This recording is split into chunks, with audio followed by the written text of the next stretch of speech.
Alright guys, our new song goes E, C, D, and then back to E. But I'm not really sure what we should do next. Any ideas? Don't you think we should maybe try a new chord progression? You know, nearly all of our songs go E, C, D, E. Oh, if you have the cheek to say that one more time, I'll make fucking bubbling squeak out of your bloody gizzard! Sorry, Steve, I meant to say, I think maybe it should repeat E, C, D, E for the entire duration of the song. Bloody good idea! E, C, D, E, E, C, D, E. Love it. Okay, so we have a budget of like £2 million left on this song. What are we thinking? Expensive music video or pub? Pub?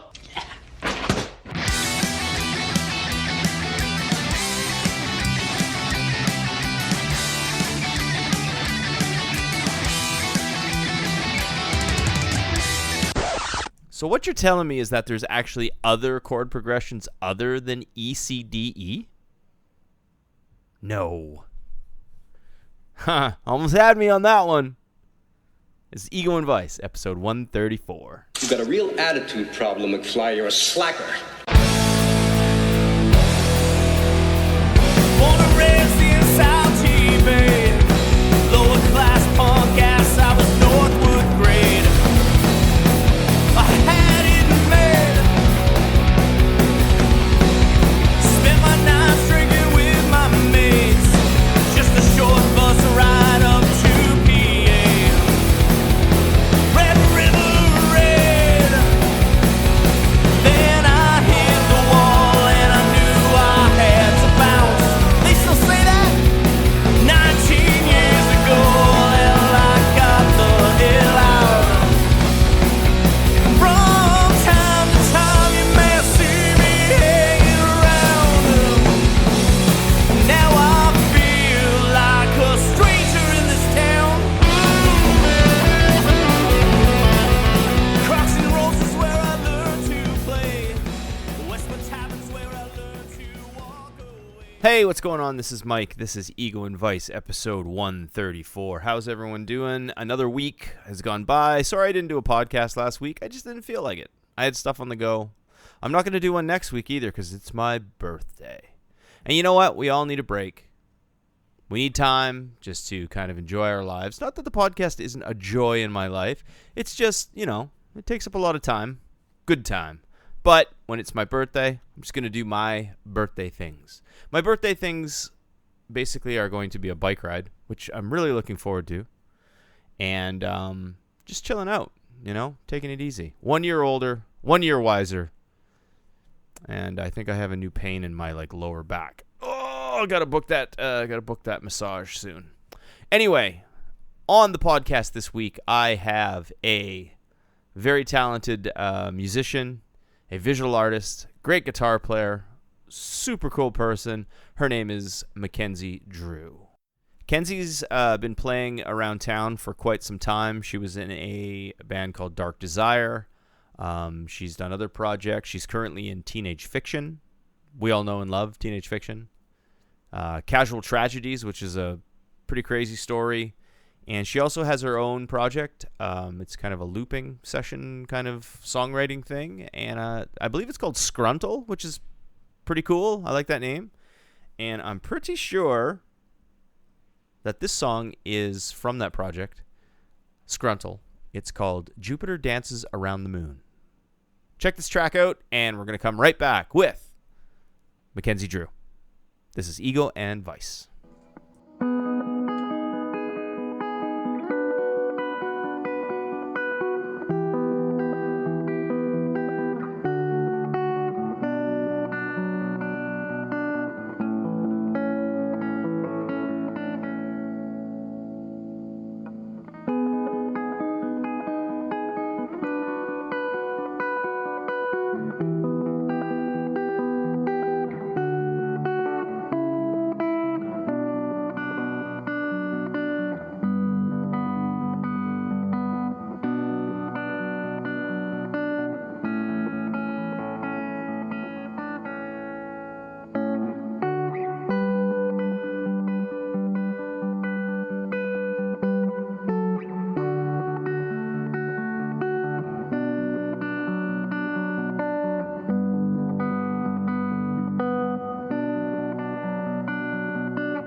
Hey, we're back. This is Ego and Vice. This is episode 134. As promised in the intro, sitting in Southwood Studio, we have the one and only MacKenzi Drew.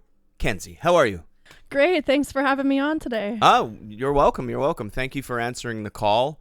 I've known about you through other people that have been on the podcast. I had Sandy Vance, the one and only Sandy Vance, on the podcast, I don't know, last year at some point.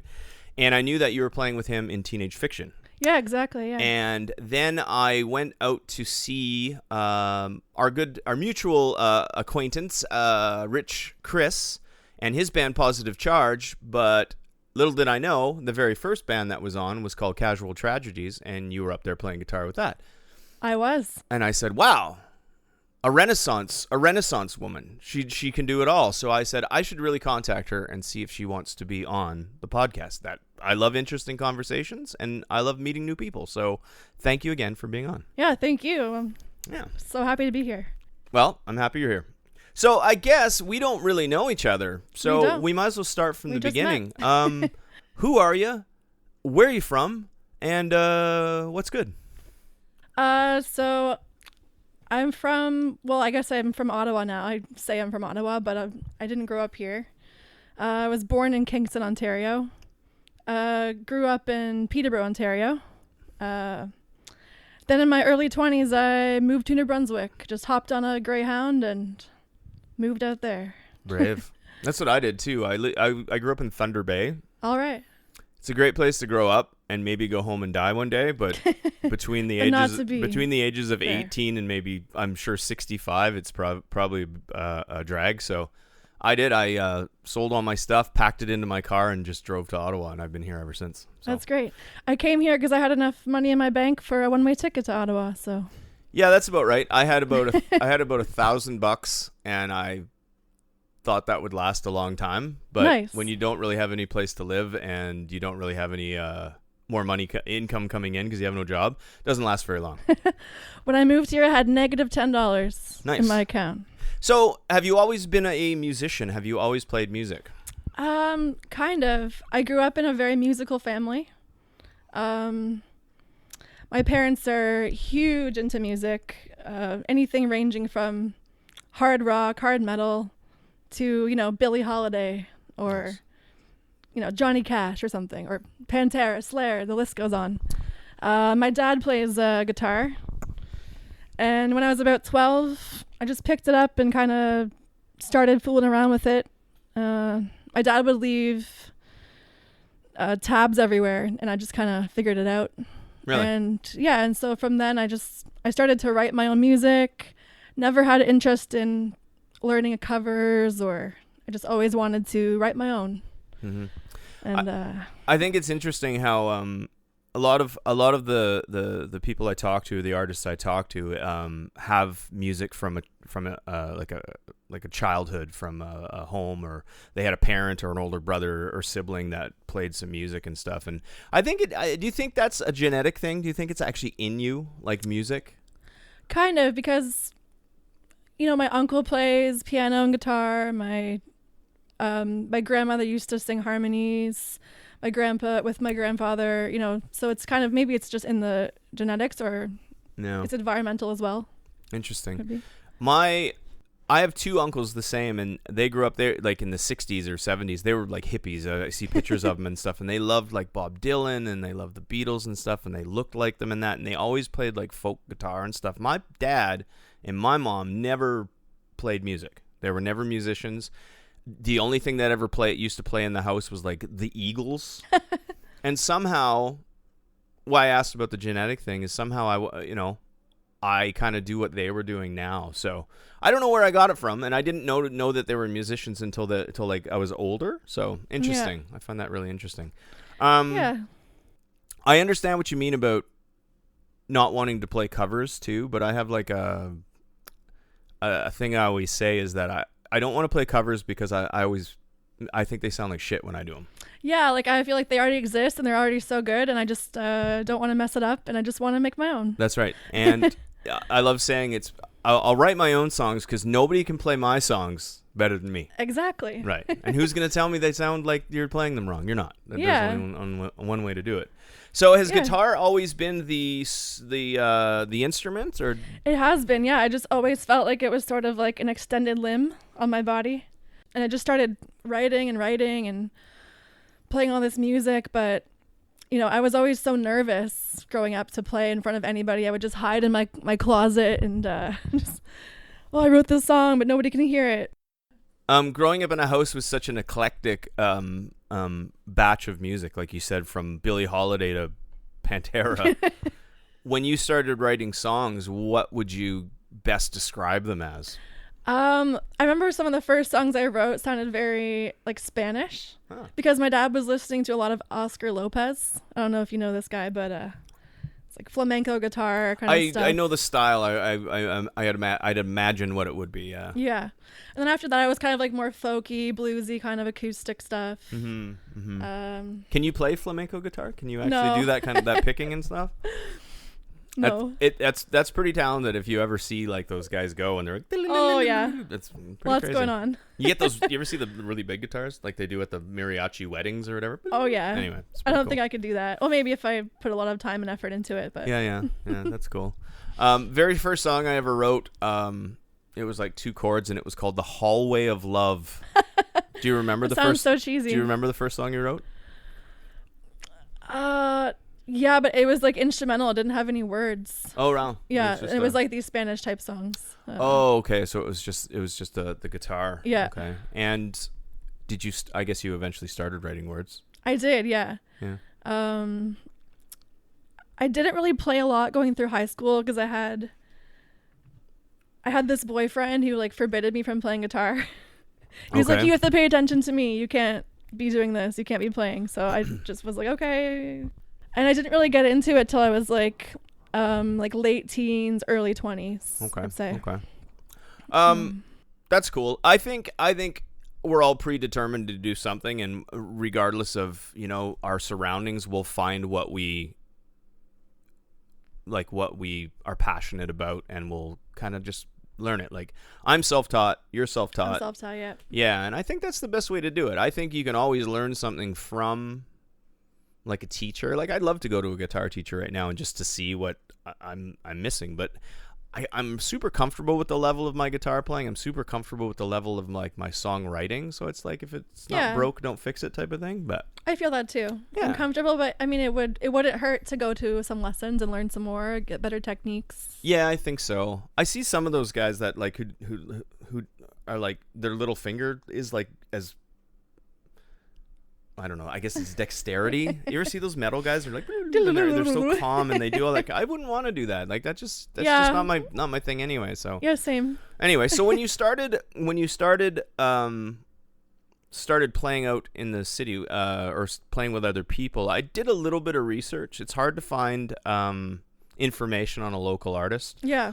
But like I said, I'll find some bullet points and then I'll ask questions. The first Sure. thing I could really see, I went on your Instagram and I looked at your link tree, and the first thing was Kristalina Paquette. Kristalina Paquette, yes. Cool. How did that come about? So that was a sort of a pandemic project because there was nothing going on except for like virtual open mics, virtual festivals, and so on. So I met her at open mics, I think in like 2017 or something like that. And she just messaged me and was like, "Hey, do you want to do a set it was for Marvis." Right. So we got together. We only rehearsed for like 2 weeks with this drummer named Robin Simone. Okay. So it was a really nice female power duo.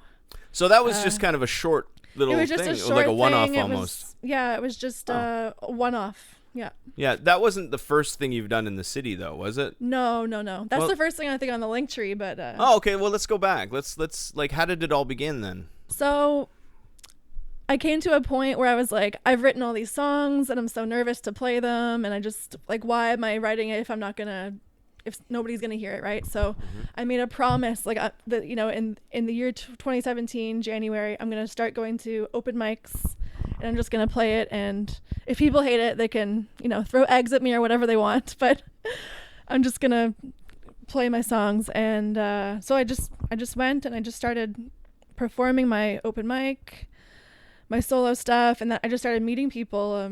The first person I met was, his name's Jack Pyle. Okay. He's a multi-instrumentalist. Okay. Good to know. He's probably good guys like- to know. Yeah. And he was about 30 years older than me. Oh, seasoned. Yeah, so Okay. I think he was like in his 60s. Yeah, all the power to him. And we Lots of experience. Yeah, and we just really got along. And because my original stuff, my solo stuff is very mixed genre, it really worked with the multi-instrumental vibe. Cool. So I started doing that and, do open mic features, small festivals like Porch Fest, and just going to open mic. I think I was going like 4 times a week sometimes. And from open mics, how did you start collaborating with other bands and stuff? Because Yeah, so first it was the multi-instrumentalist, and I did that for a couple years. But while I was doing that, I met Tiffany Schilke, and together we formed Dark Desire, which started out as like female rock duo, like very like 80s, very rock vibe. that's cool. And then I also met Rich at open mics, and I asked him, hey, do you want to be our bass player? And on top of that, we used to go to Rainbow open mic, and the host was Kieran Howes. Okay. And we asked him, hey, do you want to be our drummer? Oh, well, So hey. I met all of them at open mics, and together we just formed an awesome band. Cool. And that was in 2017. Dark Desire. So let's talk about that more. Together for 5 years. You had mentioned off mic that was a big project or a big part of who you are now. Yeah, for sure. Like, it was my first band. I formed it with Tiffany. We co-wrote everything, whether I wrote the guitar riffs, she wrote the lyrics, or she wrote the guitar, or we wrote it together. Like, we just always collaborated on the songwriting process. Yeah, and I played a lot of my first shows with her and with that band. We started off playing at like basement house party shows. Well, yeah, So that's that was what you pretty do, cool. right? Yeah. So, and then, we did like lots of rainbow shows. We did some burlesque shows, which were really fun, Cool. where we would halfway through our set just like strip down into nipple tassels, Okay. and even the guys would wear the nipple tassels too. So House of Targ? House of Targ, All yeah. right, that sounds House of Targy. House of Targ. I think Kinky Lounge, we did that. Also Rainbow. That sounds fun. Yeah, so that was really fun and pretty out there. 2017, so that you guys went strong for a couple years, and then the old pandemic kind of. Yeah, the pandemic hit, and it just made it a lot harder to get together. Capital Rehearsals was shut down for like 7 months, I think. So couldn't get together for rehearsals. There was no events happening, no shows. Right. Well, that's the way it goes, right? So, Yeah. how were the relations through the with the band members through the pandemic? Did they? We all got kind of like more distant, I guess. And then our drummer, he had a baby. Oh, So- yeah, that happens. Yeah, so after 7 months, we all got together. We had a rehearsal. It was amazing. It was like we never had a minute between us rehearsing. And then so that first rehearsal was actually our last, because he needed to leave because of the baby, right? So Yeah. Then we different started looking- responsibilities, right? Yeah. I have a lot of friends that music kind of was put on the shelf because of that. Understandably, For I sure. guess, if that's the choice you make, but it's too bad. yeah, too bad, but has to be done sometimes, right? So so we had to look for a new drummer, and we auditioned a couple, and we picked Patrick Kuhn, who's a phenomenal drummer. Cool. So he joined us, and then I think about 6 months later we broke up. Oh, yeah. Yeah, well, we played one show though. That was pretty awesome. with the new drummer and Yeah, everything, yeah. at okay. Mavericks. Oh, Mavericks, right. That bar's different now. Oh yeah, a lot different. Did you want to talk about the breakup? Is everything... Yeah, we just started clashing a lot, and I think a lot of it was to do with the pandemic and just having so much on the back burner for so long. It was like, gotta rush to do all that stuff, but we can't do everything in one day or 1 week. Yeah. Well, yeah, it's stifling, right? And priorities. And if you have driven people and not so driven people, I guess it would clash a bit. And Yeah. It's really hard, but how's everything now? Oh, it's pretty good. Like we're not like as close as we once were, like with the whole writing songs all the time, performing, but we get together here and there, and it's always a good time, like laughs all around. Reunion? Reunion, like a Dark Desire show? Sure. We did have one in 2022. Okay. After we broke up, we performed at the Dom. Okay. So, but I don't know, maybe in the future. I'm not sure. That's cool. Well, you have a lot on the go to keep you busy anyway. I do, yeah. So what about that era, that 2017 to 22, transferred into who you are as an artist now? Well, it basically just formed me because it was my first band. So I learned how to, co-write with somebody, how to work with other musicians to make the common goal of having the song sound the best. I learned the ropes of performing and getting shows and meeting people. I think interband interactions and relationships too you have to learn how to do that sometimes too, because it's not always fun and games. Like sometimes it's a lot of work and sometimes there's tensions and that. So I think everyone's been in bands that have had that kind of strain and stress on top of the music, and I think down the road you learn how to avoid it or learn how to deal with it, and then once in a while you'll find yourself one day you're in a band where everything's going great. Yeah. And that's something you take from that too, so I get it. Yeah, but exactly. I think being in a band is like being in a relationship though. Yeah, you're in a right? relationship with like 4 people. Yeah. And it all has to be like everyone has to be on the same page common goal. Yeah, exactly. And sometimes if those things don't align, that's when the then arguments. It's like, big fights or something. Yeah. So not good. When one comes in and says I want to turn us into a rap project. Every song needs ukulele overdubbed. Exactly, right? And you're like, no. What do you mean no? Yeah, see? That's the problem. But that's good. And we all learn from stuff like that, and it's like I say, it's made you a better musician, it's made you a better band member. Yeah. It's probably made you a better person. Yeah, for sure. Growth is what they call it. Growth. We, as a band, you go through so much together and you just have to get through it. Cool. Yeah. I like it. So why don't we play a Dark Desire song? Yeah, sure. All right. You heard it. That's Kenzi introducing Dark Desire. This is Ego and Vice.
Love will never free me.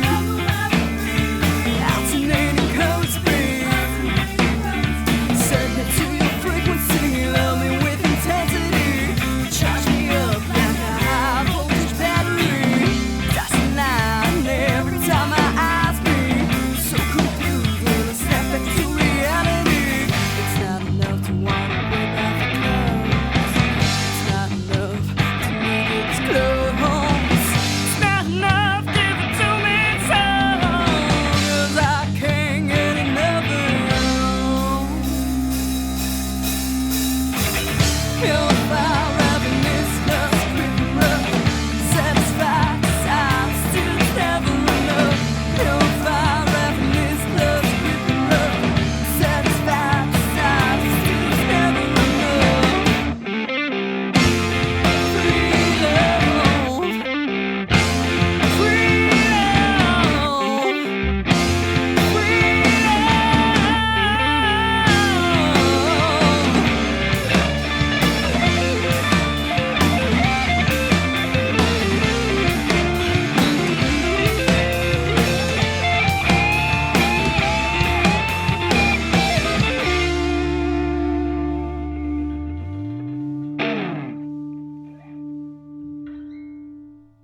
Okay, so teenage fiction. Teenage fiction. Sandy, great guy, super nice guy. Best guy. Overwriter, writes too many songs. If that's a bad thing, or I don't know. How did you start playing in that project? So after the pandemic and after the band breakup, I didn't have a project anymore. So one day Sandy reached out to me and he's like, "Hey, do you want to jam and like sing harmonies and play guitar, maybe do some shows?" Twist my arm. Cuz yeah, right? That doesn't sound fun at all.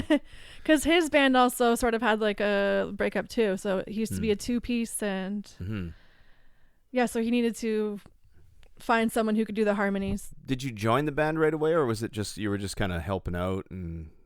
Pretty much, like I just started listening to all the Spotify songs and learning all the chords and harmony parts, and we'd get together and we'd like just the two of us and we'd play them, and then we'd go with James to have like full band practices. Mm-hmm. Yeah, but it took me like maybe 4 months to learn everything, so I needed a bit of time. Okay. So I think he asked me in like May 2022, but I didn't play till like a show till October 2022. Well, you got to prep, right? Yeah, exactly. I wanted to be like, I'm ready for this. So. Yeah. Our first show was actually Halloween night. Oh, cool. Yeah. Did you dress up? I dressed up as a slightly more gothic version of myself with cat ears Oh, very good. and a skull necklace. Where was the show? The show was at Club Saw. Okay, cool. With a lot of writing from that band, this is where I started getting into kind of the singles and the songs and stuff. And Sandy has a lot of stuff out from earlier on. But what part of the recording? Because I know you've had a lot of. I think there's been a few singles out in 2024 now. Yeah. How far back does your actual recording with them go?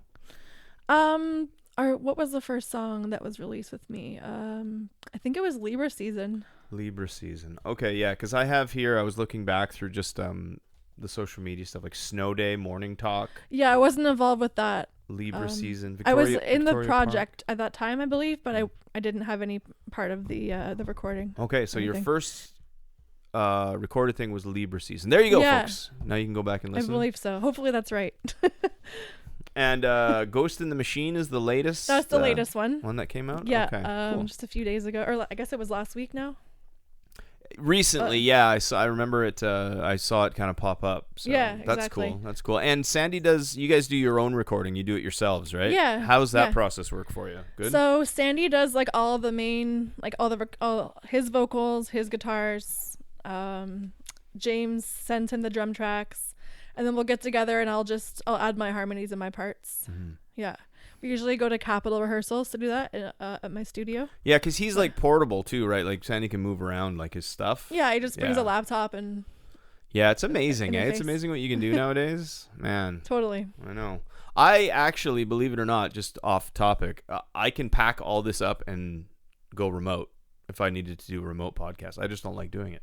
Yeah, you're like, I want to be Yeah, in my studio. I'd rather sit right here. Anyway, so teenage fiction has been going strong. How's the summer look? How's 2024? You're dropping singles. Everything's going. You got shows lined up. Yeah, there's some shows coming up, like June 7th at the Rainbow. Mm-hmm. Will be the EP release, and there's some more coming up too as well. Cool. And more singles will be coming out throughout the year. So how has it been being in the teenage fiction project? How does it different from Dark Desire? Oh, it's great. Like it helped me to develop like a whole new set of skills because I'm used to writing my own music, my own lyrics, my own harmonies, and so on. But this is different because I have to learn his songs, and play it like how he wants it and everything. So As a creative person myself, I've been in. I still have a project called Goat, and that's been together for 12 years now.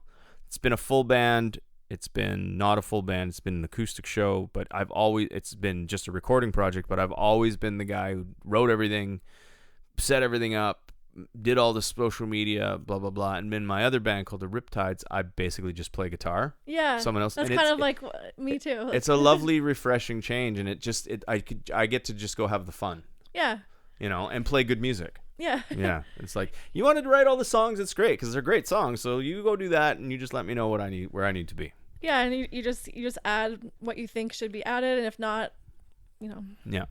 I think that's an important thing too. If you're gonna be like in multiple projects, you should wear different hats in each of them. Because if you're the boss of like all of them, it would probably drain you. yeah, it'd be exhausting, and it would probably lose the fun. Because then it would just be 3 different like stresses that would just be one big ball of stress. So Oh yeah. yeah, and I don't imagine teenage fiction is that much stress. Because Sandy seems like a pretty He's very chill dude. Yeah. Yeah, I don't think there's any stress or like very little stress. Yeah, and the best thing about playing music is if you find the right people to play with that aren't, jerks or prima donnas or huge ego. ego. Yeah. Stuff like that. If it's just people that are on the same path, just saying, let's just Like, make let's be music and have a good creative, thing. Let's write. Yeah. Let's do some shows, have some fun. Right. When Yeah. when Sandy was here, you didn't have a bass player, Oh yeah, so you have a new bass player. we have a new bass player, Maggie. Oh, great. What? Yeah. How's that working out? Oh, it's great. I love having another girl in the band, from my perspective, and she's really fun to have. She holds down the bass lines because before Sandy was splitting his signals, so he was like, he had the bass sound and the guitar sound. Yeah. Okay. I gotcha. So now he can do other things like more lead and whatnot. Yeah. With her there, so it's fun. That's good. Yeah. Yeah. Well, I think he said they had a bass player, but he couldn't say the name at that point. He's like, maybe we have a bass player. Yeah, she joined in she started rehearsing in I think September of last year. And I was kind of nodding. I was like, but I don't think he picked up on it. He already had a bass player. He already had a bass player anyway. So that's cool. Yeah. And yeah, I'm excited. I want to check you guys out this summer at some point. I try and keep my eye on the local scene to see who's playing, and if it fits into my social kind of anxieties, I might make it out. You never know. Yeah. Do you do any touring with? Have you ever done any touring? No, I have not. I've done a couple of out of town shows. Okay. Cool. Yeah, I think the beauty of Ottawa right now is that there's tons of places to play and people come see the shows. Yeah. And it's always fun to get out of town. The beauty of Ottawa too is because we're surrounded by there's Toronto, there's Kingston, there's Montreal, even Cornwall has gigs or has venues, right? So you can kind of do mini tours around your whole area. You don't have to travel all the way to the West Coast or into the States and stuff. And you can scratch the itch of playing live and still have great shows within the city. So it's pretty cool. Very, very, very cool. Not like back in the old days. Well, it's always going to be that way in music where you gotta tour to some extent or experience it to some extent. So Yeah. I hope I'll experience it at some point. I'm sure I will. Yeah. I find that the older I get though, is the sleeping in the back of a van gets less and less attractive. You know what I mean? When Yeah. I was younger, it was like, woo, hey, I'll sleep in the dirt. I don't give a shit, right? Yeah, exactly. Like we did one show in Toronto, and I slept on just like the floor, the bare floor. So Yeah, it happens, right? yeah. That's That's comfy though. Yeah. You're there for the reason. You're there for the cause. You're living the dream, right? Exactly. I'm in a different city playing music. I'll sleep wherever Wherever you need to. Yeah, In a that's chair, on the ground. Very, very cool. Yeah, Teenage Fiction, awesome band. Super excited for the future of that. Me too. You are in another project called Casual Tragedies, I am. which we kind of touched on, and you're in the same project, those two projects at the same time. Yes, I am. But Casual Tragedies is kind of jumping forward from Dark Desires, because without Dark Desires, there would be no Casual Tragedies. Casual Tragedies. So how Exactly. how did that all come about, and how is being so busy? Like, how does it all work together? So Casual Tragedies formed because Dark Desire, we split up in January 2022. After we split up, we messaged our drummer and we're like, well, we don't really have any problems, so do you want to keep jamming? And he said yes. So the three of us kept jamming probably for almost a year. Mhm. And then we added our so we wrote all new material together. We demoed it. And then we asked a friend, Sean McKinley, to join us on lead guitar. So he joined us. And then we're like, hey, we need a vocalist. So we started searching for a vocalist. But for a long time, it was just the three of us. And then we were a 4-piece, just working on new songs, new demos.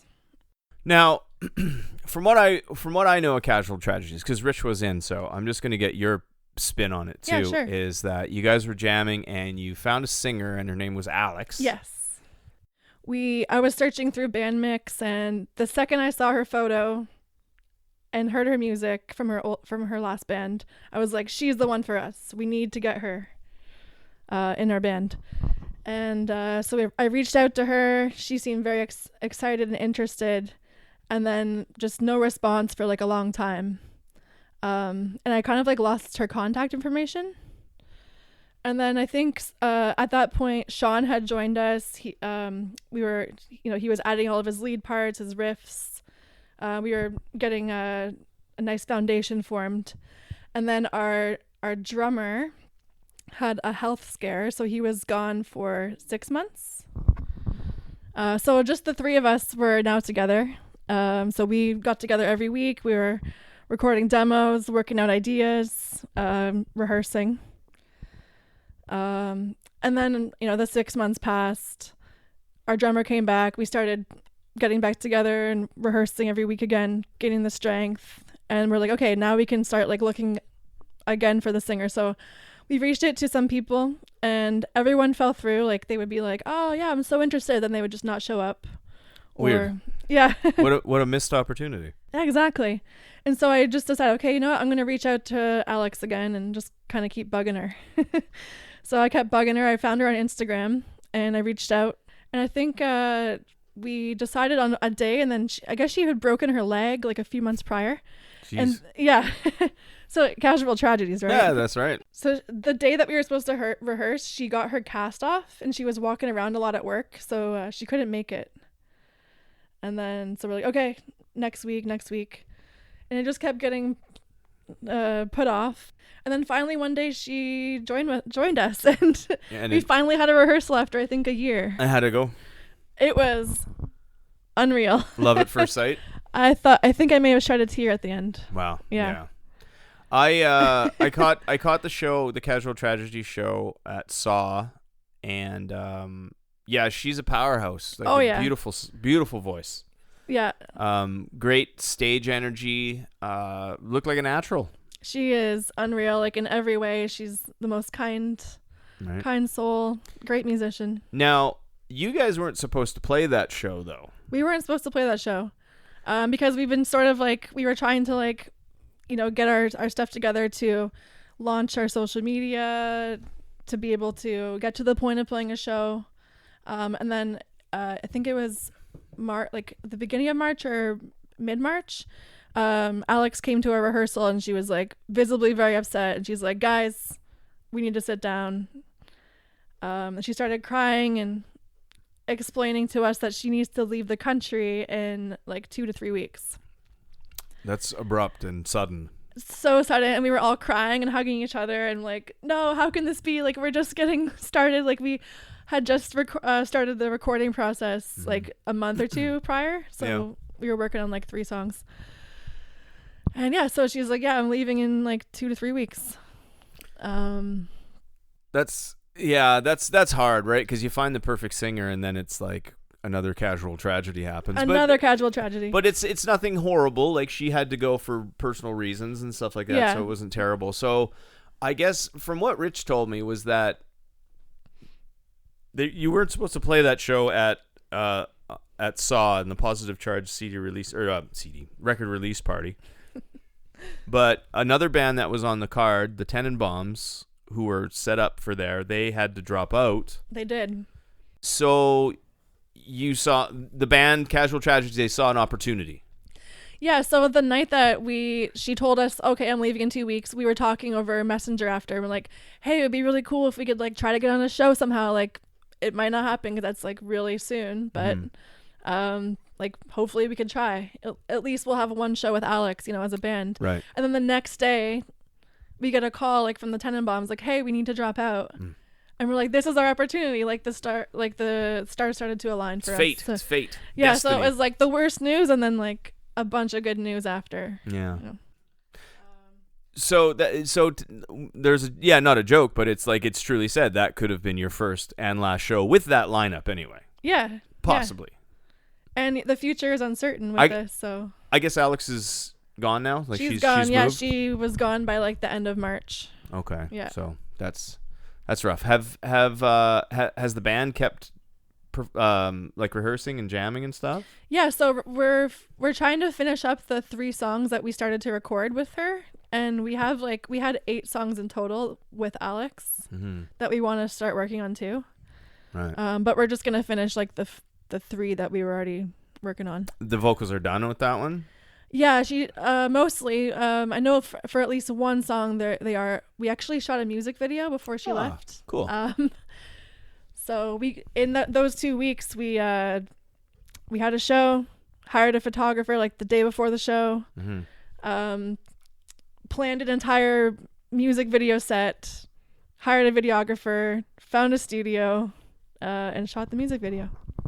Crazy. In 2-week period. For the other songs that are to be recorded, is there any chance she could just do it remotely just to finish the project? We've talked about this. Like, she has everything at home that she needs to just record that. Yeah, that's the beauty of modern technology, right? You can make a record, you don't even need to be in the across same the world. Yeah, that's right. And you can release it, and it would be awesome to play live gigs, but if the music's great and her voice is so perfect for the music you've made, there's no reason why it can't be still released as just a recording project or something, just to get it out there, Like, I know that like right now we are definitely going to be recording. We definitely get together every week. We rehearse. We've been editing our music together.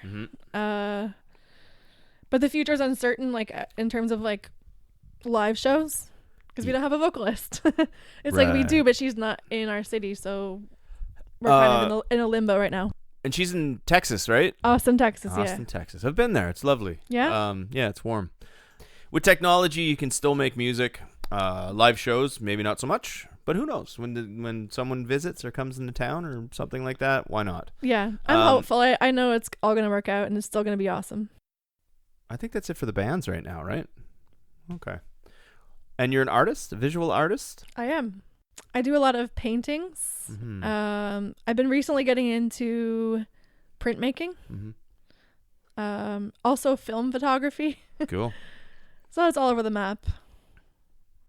What does the future hold? What do you want to do with music? What do you want to do with art? What do you want to do with your life?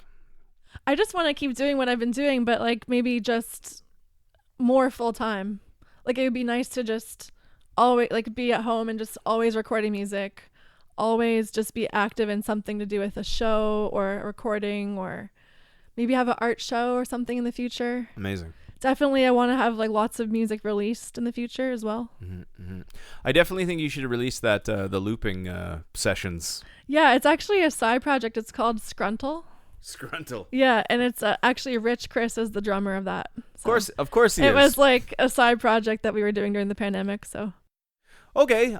Is there anything else you'd like to touch on, or anything you feel that's important that you wanted to say? Any shout outs to anybody? Oh, shout outs to all humans. All humans. Is that a band? Okay. Shout out to anyone who's ever helped me get to where I am now. Cool. All right. I have a game that I play at the end of every podcast. It's just like a question, like a rapid fire question game. Yeah. I usually ask consent. Are you good for the rapid fire question? Sure. Okay, no. I'm just kidding. It usually scares people. I'm scared right now. They're super innocent. Okay, here we go. Time for 13 questions with the band. Yes, this segment's back again. It's called 13 questions, but I only asked 6, maybe 5. Okay, it's time again for 13 questions with the band. And as I always say, I have 13 questions. I don't ask 13 questions. I ask from the 13 questions. You can answer rapidly, or you can Take my time. take your time. Take your time finding the word. All right. Okay, so Let's do this it. is 13 questions with the band with Kenzi. Okay, what was the first CD, tape, or record you bought with your own money? With my own money, I don't remember, but I remember my first cassette was The Police, or maybe Rage Against the Machine. Cool. Police, yeah. I had a greatest hits cassette of the Police. Nice. Crazy. So good. That was good shit. Okay. What would be your desert island record if you got stuck on a desert island for 10 years and you only had one record to bring with you? Ooh, Or to be that's stuck so with. hard. Yeah. Maybe Peace of Mind by Iron Maiden. Nice. Yeah. I respect that. What was the first concert you ever saw? First concert that I remember was probably the MMVAs in 2014 or 2004. What's the M? The Much Music Video Awards. Oh, So the Much I saw, like, Music, Sum right. 41, Billy Talent, Evanescence, all these that's bands. that's cool. That's like Yeah. that's a big deal. Like yeah, that, it was huge. when you, yeah, it's funny. Is Much Music still a thing? I don't know. eh? I don't. Maybe I miss Ed the Sock though. Yeah, right. He was a miserable curmudgeon. Totally miserable sock. Yeah, Much Music, that was the thing for a long time, right? It was like Canada's MTV. Yeah. Wow, you saying Much Music just kind of blew my mind a little bit because I had forgotten about Much Music. Anyway. A thing of the past. Yeah.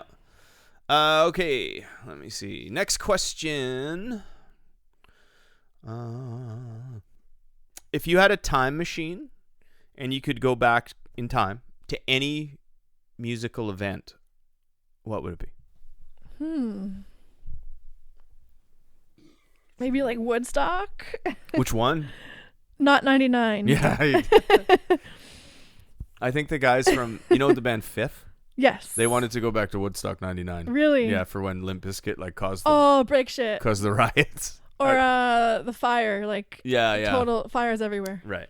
Yeah, that sounds awful. Anyway. So, with the original Woodstock? Yeah. Yeah, that's cool. I'd probably go back there. Maybe Woodstock 94 as well. Maybe. Maybe. Okay.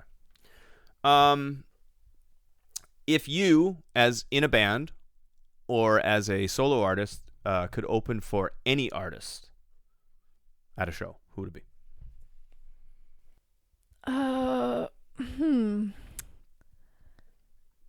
With a band, maybe like I really like this band Villain from Toronto. Mm-hmm. Maybe them. Open for them? Yeah. Okay. Very good. It's like 80s metal, but like modern. Cool. Villain, everybody. Villain. Check out Villain. So good, so good. Yeah. What is your favorite song today? Ooh. Impossible to answer. I really like Radiohead, so like all their songs. Okay. Very good. Let's see. What else we got here? If you could have a drink or a meal with any artist, or anybody, live or dead, who would it be? Does it have to be musical artist? It can be anything you want. Okay, Natasha Lyonne. Natasha Lyonne. She's an actor like on Orange is the New Black or Oh, yeah. Russian Doll. I love Poker her. Face. Yeah, like she's like that. she's Hey, you know, Hey, how's it yeah. going? No, she's cool. I Yeah. watched Russian Doll. That was really good. yeah, she's like my favorite person ever. Oh, I was hoping they'd make a sequel to that or another series on that. That was good. I think they will. Yeah. A third season. Yeah. Yeah. She was good. What was her name in Orange is the New Black? Nikki Nichols. Nikki. Yeah. Yeah. Yeah, that's good. Okay. Next question. I only have a couple more for you. People have music or people have I was there moments, like say Woodstock '99 with the riot, like we talked about. Yeah. What is your music I was there moment? Like something that you hold, like I'll never forget that. One thing that comes to mind is Queen of the Stone Age concert. Like after the show, the band walked off, and then they came out for the encore, and it was just Josh playing Vampire of Time and Memory on piano, and that was really special. Like I had chills the entire time. Awesome. Okay, that's good. Last question. Who is MacKenzi Drew? I'm just a girl who likes a lot of visual arts and music, and to just make the most of life, to enjoy nature, to enjoy the arts, to enjoy connections with people that I meet. Yeah. That's words to live by, wise words to live by. And if we could all do that, the world would be a better place. Yeah, just enjoy your life, be kind, have good connections. For sure. Thank you so much for being on the podcast. Yeah, thanks for having me. Yeah, it was great getting to know you. Good luck with everything you do. And you too. I hope I get to listen to the Loop EP or the Loop Scruntle. the future Casual Tragedies record, and I really want to catch Teenage Fiction live because I've never seen you guys play live. So I'm ready. Well, I can't wait for the time that you listen to all of these songs. Right on, me too. So keep in touch. Take care. Thank you so much, Kenzi. Thank you. All right.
right, that's it for me. This is Ego and Vice episode 134, or that was Ego and Vice episode 134. I'd like to thank Kenzi for being on.